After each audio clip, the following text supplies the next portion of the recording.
Good morning, students. Welcome to Blue Stars Higher Secondary School online classes for 11th computer application. இன்னைக்கு வந்து நம்ம இந்த சாப்டர்ல என்ன பார்க்க போறோம்னா chapter 13 CSS cascading style sheet. அதாவது ஒரு ஸ்டைல் ஷீட் வந்து யூஸ் பண்றத பத்தி நம்ம பார்க்க போறோம் HTML-ல. ஓகேங்களா? ஃபர்ஸ்ட் வந்து பாத்தீங்கன்னா ஸ்டைல் ஷீட்னா என்ன அப்படின்னு பார்க்கலாம்.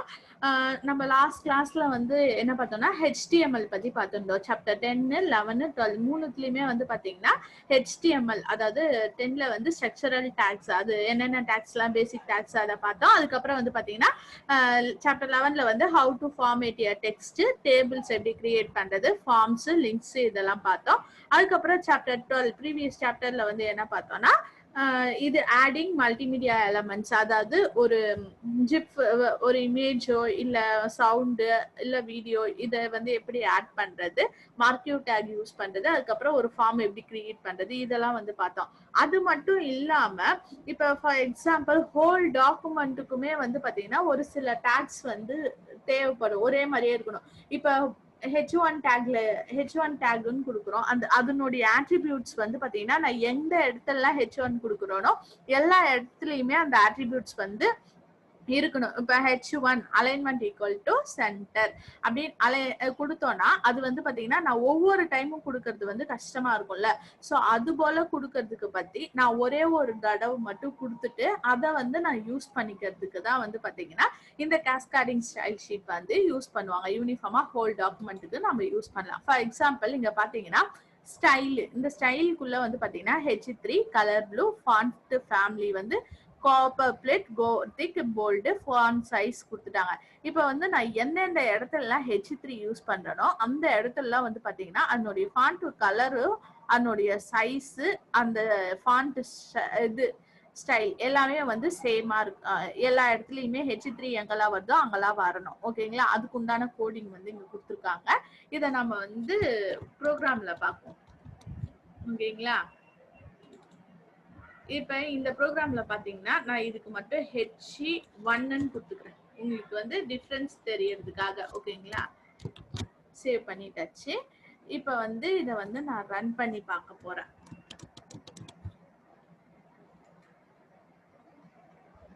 Open with Firefox. ஓகேங்களா?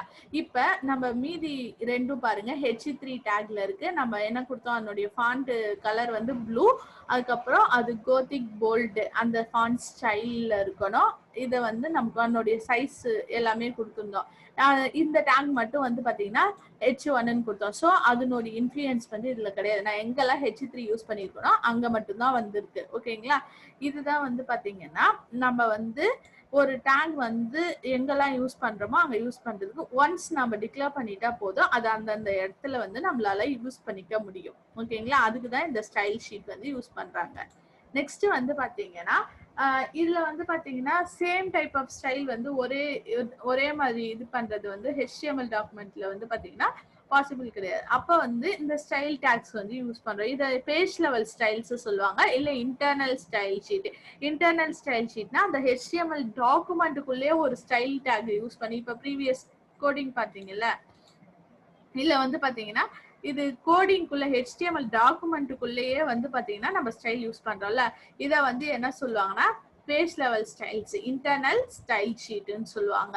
இந்த இன்டர்னல் ஸ்டைல் ஷீட்டை வந்து சைட் வைடு ஸ்டைல் ஷீட் இது வந்து பாத்தீங்கன்னா நம்ம HTML டாக்குமெண்ட்டுக்குள்ளே யூஸ் பண்ணலாம். இல்ல நான் இது போல இன்னும் நிறைய பேஜஸ்க்கு வந்து யூஸ் பண்ணணும் அதே ஸ்டைல்ஸ் அப்படின்னா நம்ம எக்ஸ்டர்னலா ஒரு ஸ்டைல் ஷீட் வந்து கிரியேட் பண்ணிட்டு அதனுடைய இது லிங்கை மட்டும் நம்ம கொடுத்துட்டோம்னா அதை வச்சு அந்த ஸ்டைல்ஸ்லாம் வந்து இதுவாகும். அதை என்ன சொல்லுவாங்கன்னா site wide style sheets, external style sheet அப்படி சொல்லுவாங்க. இல்ல இன்னொரு மெத்தட் இருக்கு, அது வந்து இன்லைன் ஸ்டைல். இது வந்து பாத்தீங்கன்னா நம்ம பர்டிகுலர் டேக், இப்ப வந்து நம்ம போல்டு, இட்டாலிக்ஸ் அது போல கொடுக்குறோம்ல, அதை தான் என்ன சொல்லுவாங்கன்னா இன்லைன் ஸ்டைல் அப்படின்னு சொல்லுவாங்க. ஓகேங்களா? இல்ல சைட் வைட் ஸ்டைல் ஷீட் அப்படின்னா எக்ஸ்டர்னல் ஸ்டைல் ஷீட் தான் சைட் வைட் ஸ்டைல் ஷீட் சொல்லுவாங்க. அதே மாதிரி காஸ்கேடிங் ஸ்டைல் ஷீட்டையும் எக்ஸ்டர்னல் ஸ்டைல்னு சொல்லுவாங்க. ஓகேங்களா?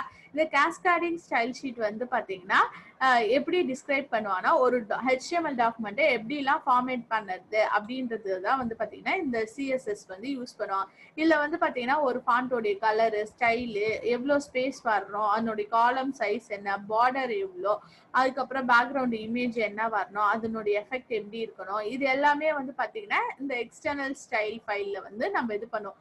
இந்த ஃபைலை எந்த எக்ஸ்டென்ஷன்ல சேவ் பண்ணுவாங்கன்னா .css, நம்ம HTML ஃபைல .htmlனு சேவ் பண்றோம்ல, இதை வந்து .cssனு சேவ் பண்ணணும். ஓகேங்களா? நெக்ஸ்ட் வந்து பாத்தீங்கன்னா என்னுடைய அட்வான்டேஜஸ் வந்து பாத்தீங்கன்னா மெயின்டைன் பண்றது ஈஸி. ஏன்னா வந்து பாத்தீங்கன்னா நம்ம தனியா வந்து எல்லா ஸ்டைல்ஸையும் ஒன்னா கொடுத்துருவோம். ஸோ அதை ஈஸியா மெயின்டைன் பண்ணலாம். ஏன்னா இப்போ ஒரு வெப்சைட்டை கிரியேட் பண்ணணும்னா நிறைய வெப் பேஜஸ் இருக்கும். அப்போ ஒவ்வொன்றுத்துக்கும் நம்ம ஸ்டைல்ஸ் வந்து நடுவுல கொடுத்துட்டு வந்தோம்னா அது வந்து பாத்தீங்கன்னா லிட்டில் மோர் கன்ஃபியூசிங்கா இருக்கும். ஏதாவது மிஸ்டேக்ஸ் பண்ற வாய்ப்பு இருக்கு. அதை மெயின்டைன் பண்றது கொஞ்சம் கஷ்டம். கோடிங் லென்த் அதிகமா இருக்கும். நெக்ஸ்ட் வந்து பாத்தீங்கன்னா ரீயூசபிலிட்டி. இதே இதை வந்து பாத்தீங்கன்னா ஒரு ஸ்டைல் ஷீட் வந்து கிரியேட் பண்ணா அந்த ஸ்டைல் ஷீட்டை நம்ம இன்னொரு இதுக்கும் நம்மளால யூஸ் பண்ண முடியும். அதுக்கப்புறம் வந்து பாத்தீங்கன்னா வேற யாராவது இப்ப பாதியிலே விட்டுட்டு போயிட்டாங்க அந்த கோடிங் பண்ணிட்டு இருக்கவங்கன்னா மறுபடியும் இன்னொருத்தவங்க யாராவது வந்தாங்கன்னா அதை ரெனிவல் பண்ணணும் அப்படின்னா அவங்க அண்டர்ஸ்டாண்ட் பண்றதுக்கு ரொம்பவே ஈஸியா இருக்கும். ஓகேங்களா? இந்த ஸ்டைல் ஷீட்ல வந்து பாத்தீங்கன்னா ரெண்டு இது இருக்கு. ஒன்னு செலக்டார், இன்னும் டிக்ளரேஷன். செலக்டார் வந்து பாத்தீங்கன்னா HTML டேக், டிக்ளரேஷன் வந்து பாத்தீங்கன்னா ப்ராப்பர்ட்டிஸ் அண்ட் வேல்யூஸ். இல்ல ரெண்டு மேஜர் பார்ட் சொன்னோம்ல, HTML tags, selector and declaration. Declaration வந்து கர்லி பிரேசஸ்க்குள்ள வரும். ஒவ்வொரு ப்ராப்பர்ட்டி நேமும் வந்து எப்படி டெர்மினேட் பண்ண, டிக்ளரேஷனும் it can be terminated by using semicolon. ஓகேங்களா? ஃபார் எக்ஸாம்பிள் இப்போ செலக்டார் டிக்ளரேஷன் ப்ராப்பர்ட்டி. ஓகேங்களா? செலக்டார் வந்து பாத்தீங்கன்னா பின்றது பேராகிராஃப் டேக். பேராகிராஃப் டேக்ல என்ன டிக்ளேர் பண்ணா ஃபாண்ட் சைஸ் வந்து 16, கலர் வந்து ரெட், அது வந்து போல்டா இருக்கணும் அப்படின்னு சொல்லியிருக்காங்க. ஓகேங்களா? It can be terminated with semicolon and open and close curly பிரேசஸ்க்குள்ள வந்து இதை கொடுத்துருக்காங்க டிக்ளரேஷன் பார்ட். இப்போ நான் பேராகிராஃப் டேக் எங்கெல்லாம் யூஸ் பண்ணணும் அங்க வந்து பாத்தீங்கன்னா அந்த சென்டென்ஸ் வந்து எப்படி இருக்கும்னா அதனுடைய சைஸ் எப்படி இருக்கும்னா 16ல இருக்கணும், கலர் வந்து ரெட், அது வந்து போல்டா இருக்கணும் அப்படின்றதுக்காக இந்த ஸ்டைல் வந்து யூஸ் பண்றேன். இது வந்து எனக்கு எந்த இடத்துலலாம் வேணுமோ அங்க வந்து நான் யூஸ் பண்ணிக்க முடியும். ஓகேங்களா?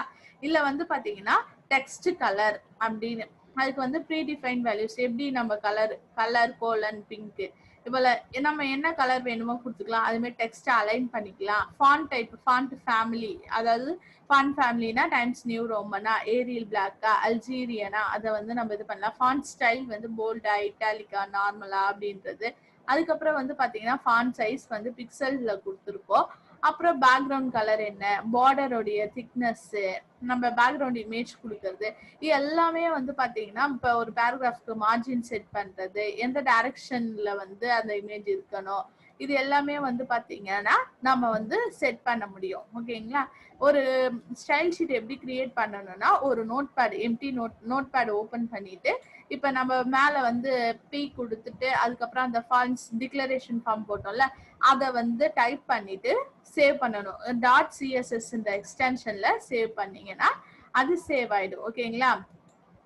அதுக்கப்புறம் வந்து பாத்தீங்கன்னா இந்த லிங்க் டேக்னு ஒண்ணு நம்ம பார்த்தோம்.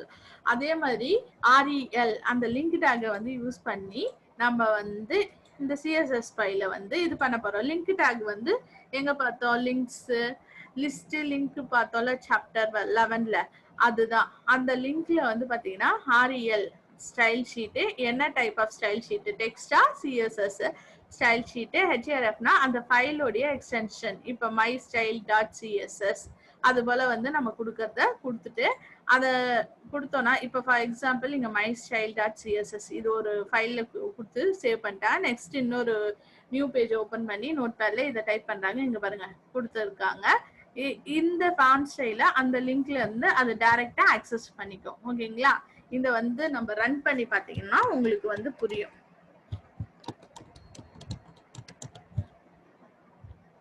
இப்ப வந்து பாத்தீங்கன்னா மை ஸ்டைல் இத வந்து பாத்தீங்கன்னா என்னுடைய ஃபைல வந்து எப்படி சேவ் பண்ணிருக்காங்கன்னா mystyle.css அப்படின்னு நம்ம வந்து சேவ் பண்ணணும். ஓகேங்களா? அது போல சேவ் பண்ணிட்டோம்னா H1 டேக் எங்கெல்லாம் இருக்கோ அதனுடைய ஃபாண்ட் எப்படி இருக்கணும்னா காமிக்ஸ் அண்ட் ஃபாண்ட்லேயும் அது வந்து போல்டாகவும் அதனுடைய பார்டர் வித் எவ்வளோ இருக்கணும்னு சொல்லிட்டாச்சு. பேராகிராஃப் ஸ்டைல் வந்து பார்த்தீங்கன்னா இட்டாலிக்கா இருக்கணும், மீடியம் சி கிரீன் கலர்ல வந்து அது இருக்கணும் அப்படின்னு சொல்லியிருக்கோம். ஓகேங்களா? இப்போ வந்து இங்க பாத்தீங்கன்னா அந்த ஃபாண்ட் ஸ்டைலு, இது பார்டரு, அதுக்கப்புறம் கீழே வந்து அந்த இது மீடியம் சி கிரீன் கலர்ல வந்து இருக்குல்ல, இதை நம்ம வந்து கோடிங்கா வந்து பார்க்கலாம். இந்த இருக்கு பாருங்க, ICSS அதுக்குள்ள இருக்க அந்த ஃபைல் வந்து நம்ம கொடுத்துட்டாச்சு. ஓகேங்களா?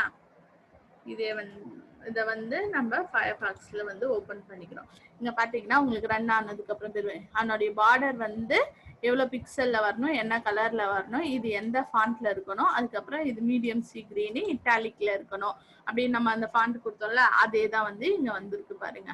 இது போலதான் வந்து பாத்தீங்கன்னா ஒரு ஸ்டைல் ஷீட் வந்து நம்ம வந்து கிரியேட் பண்ணி ரன் பண்றது.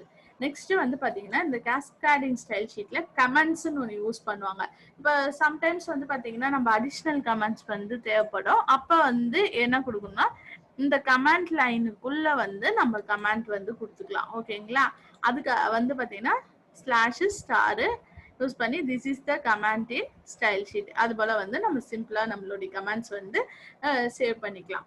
இதோட வந்து பாத்தீங்கன்னா சாப்டர் 13 வந்து ஓவர். இந்த சாப்டர்ல வந்து பாத்தீங்கன்னா இன்டர்னல் ஸ்டைல் ஷீட் பார்த்தோம், இன்லைன் ஸ்டைல் ஷீட் பார்த்தோம். இன்லைன்னா நார்மலா நம்ம கொடுக்கறது.